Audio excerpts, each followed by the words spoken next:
y vamos a ir revisando una por una estas exigencias. Muy bien, estamos en la memoria de cálculo. La memoria de cálculo es aquel documento que nos piden como respaldo de los cálculos que hemos realizado en la edificación, para que ellos sepan que estamos aplicando bien la norma. Muy bien, tenemos en primer lugar la utilidad y la descripción de proyecto. Esto es muy sencillo, nada más que tenemos que especificar el uso de ese edificio, si es uso hospitalario, si es uso de oficinas o uso de viviendas, por ejemplo. Colocar el valor del corte basal y especificar los coeficientes utilizados. Corte basal ya sabemos que es la fuerza en la base de la edificación. Nos indican corte basal porque es un cortante, de hecho es un esfuerzo cortante, pero podemos decirlo de una manera resumida que es la fuerza total en la base de la edificación cuando ha actuado el sismo. Entonces, en base a ese corte basal, ellos van a saber si estamos aplicando bien las cargas sísmicas. Especificar el tipo de cargas utilizadas para el diseño. Bien sabemos que existen las cargas muertas, las cargas vivas, las cargas accidentales y demás. Por otro lado, tenemos las propiedades de los elementos estructurales usadas en el modelo. Tenemos el FC, tenemos el módulo de elasticidad, la resistencia característica, módulo de elasticidad de cada material. Las combinaciones de cargas usadas, muy importante. Tenemos que saber que las combinaciones de cargas usadas, la NEC especifica sus cargas, sus combinaciones, pero generalmente se aplican las combinaciones del ASC7. Especificar secciones usadas, dimensiones, inercias agrietadas, etc. De inercias agrietadas ya hemos hablado en el vídeo de las derivas. Cuadro de modos de vibración. El cuadro de modos de vibración precisamente es ese cuadro que siempre hacemos hincapié en los cursos de cómo interpretamos los desplazamientos de masas, si están torsionando y demás, en base al eje Z, a si tenemos grandes porcentajes de masa desplazados en los ejes X o Y luego visualizando la deformada si está teniendo torsión la edificación. Gráfica de derivas finales. Tenemos la deriva máxima, que es 0.02 para Ecuador, pero para otro país, por ejemplo Colombia, es 0.01. Así de memoria me viene a la cabeza el dato. Colocar las solicitaciones de vigas, columnas, plintos y modelo 3D. Bueno, simplemente están pidiendo la envolvente de los esfuerzos que causan esas cargas en los elementos. Ya sabemos que existe la matriz de rigidez que transforma, digamos, esas cargas en esfuerzos que vive el material intrínsecamente dentro de la sección.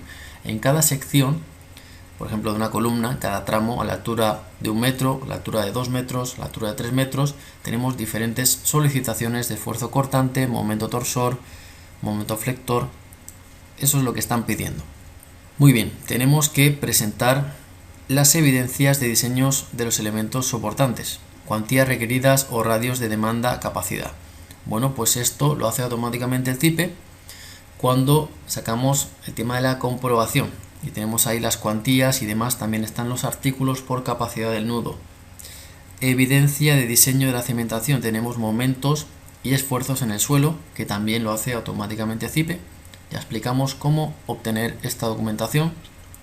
Son realmente estos esfuerzos que se transmiten en el suelo y también ellos van a saber, dependiendo de esos esfuerzos, si estamos aplicando bien las cargas sísmicas también. Presentar los esfuerzos en la cimentación producidos por los dos estados principales de carga. Básicamente tenemos el sismo en X y el sismo en Y.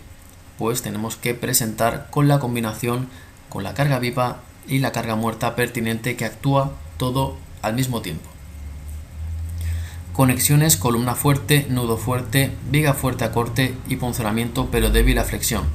Bueno, estas cuestiones están en la NEC, concretamente NEC Seguridad Estructural HM 2.4, 5.7 y 6.2. Básicamente se refiere a que tenemos que cumplir la columna fuerte, viga débil, y esto es cuando le indicamos los criterios de ductilidad según NEC, que como he indicado anteriormente, a veces lo piden y a veces no. En ocasiones sí, en ocasiones no. Tenemos que saber dialogar con la entidad para ver qué nos están pidiendo. En este caso está claro que nos están pidiendo que chequeemos la columna fuerte según la NEC, por lo tanto el artículo 5.22 y el 4.32 de la NEC también incluido en esto. Muy bien, punzonamiento ya sabemos lo que es. Tenemos los planos, vamos a pasar a los planos Tenemos las patologías estructurales de la NEC, SEDS, información general, cuadro de especificaciones técnicas, códigos de diseño, recubrimientos, especificaciones del hormigón. Bien, esto el programa lo hace automáticamente, nos saca un cuadro de información general de los códigos de diseño, recubrimientos, etc. Cimentación, revisar que el área de los plintos sea suficiente ante las solicitaciones actuantes, colocar una capacidad portante conservadora o presentar el estudio de suelos. Cuantía de acero mínima, niveles de cimentación, mejoramiento del suelo. Bien, el curso último que tenemos en la página Medinfraestructuras hablamos de estas cuestiones, mejoramiento de suelo y las cuestiones de cimentación. Muy bien, planos de columnas. Vamos a las dimensiones mínimas, confinamiento en columnas según ACI 08, el artículo 21.6.4.5 o la NEC 4.3.4. Nos están dando a elegir entre estos dos artículos que chequean el confinamiento. Tenemos la cuantía mínima de acero en columnas y tenemos la distribución de estribos en columnas. Ya decimos que cuando le marcamos los criterios de ductilidad según NEC, le estamos aplicando la cuantía mínima de acero en columnas según la NEC. Pero si le quitamos, estaremos aplicando la cuantía mínima de acero del ACI. Distribución de estribos en columnas, NEC capítulo 4.3.4, ¿de acuerdo?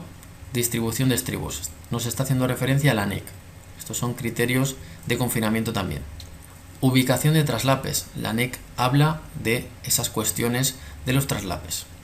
Pero, como explicamos en el cuarto curso, estamos haciendo los traslapes del 50% de la varilla que sube. Entonces estamos correctos, de acuerdo a la norma. Planos de columnas, dimensiones mínimas, confinamiento. Esto es lo mismo, ¿de acuerdo? Planos de vigas. Cuantía mínima y máxima de acero en vigas de la NEC, nos está hablando de la NEC. Distribución de estribos en vigas, también nos está diciendo de la NEC o directamente del ACI. ¿De acuerdo? En ocasiones nos piden artículos de la NEC o en ocasiones artículos del ACI. Colocar correctamente la longitud y ubicación de los traslapes. Bueno, esto es muy sencillo, no tenemos que traslapar en zona de confinamiento. Bueno, revisar SE vivienda, esto es cuando tengamos la tipología de vivienda, ¿sí? Ya sabemos cuándo nos permiten utilizar el código de viviendas, cuando las luces entre columnas no superan los 5 metros y la altura, los 6 metros, la altura de la edificación o los dos niveles, 6 metros o 2 pisos. La orientación en planta de las columnas será como mínimo el 40% en cada dirección ortogonal. Bueno, básicamente nos están diciendo que no tenemos que cambiar la orientación a las columnas por efectos indeseados de torsión, pero si nosotros controlamos esta cuestión no hay mayor problema.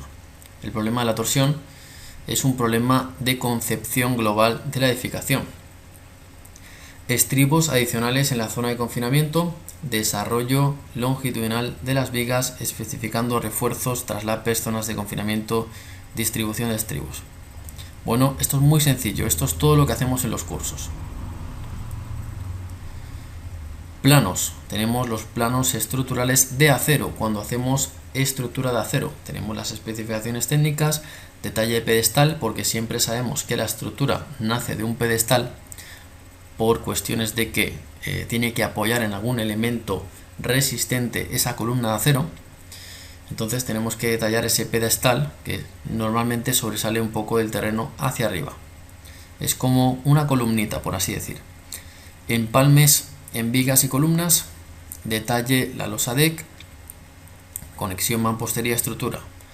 Muy bien, esta conexión de mampostería-estructura es muy importante porque generalmente se hace con los chicotes, con estos elementos que se introducen, bueno, se sueldan directamente a la columna y a partir de ahí se van generando los niveles de mampostería. Se van generando esos niveles para ir generando esa conexión con la estructura metálica, con los llamados chicotes. En todos los detalles de conexión, especificar tipo de soldadura. Efectivamente, hay que especificar el tipo de cordón que estamos haciendo, los milímetros de ese cordón, los pernos de anclaje, esa resistencia de ese perno, las placas rigidizadoras y básicamente el listado que genera CIPE cuando le damos a generar la comprobación. Muy bien, tenemos la placa pedestal, la placa columna, la viga columna, viga correa, conexiones de los elementos estructurales. Sabemos que hay distintas conexiones, conexiones a momento, conexiones articuladas, etcétera, conexiones rígidas.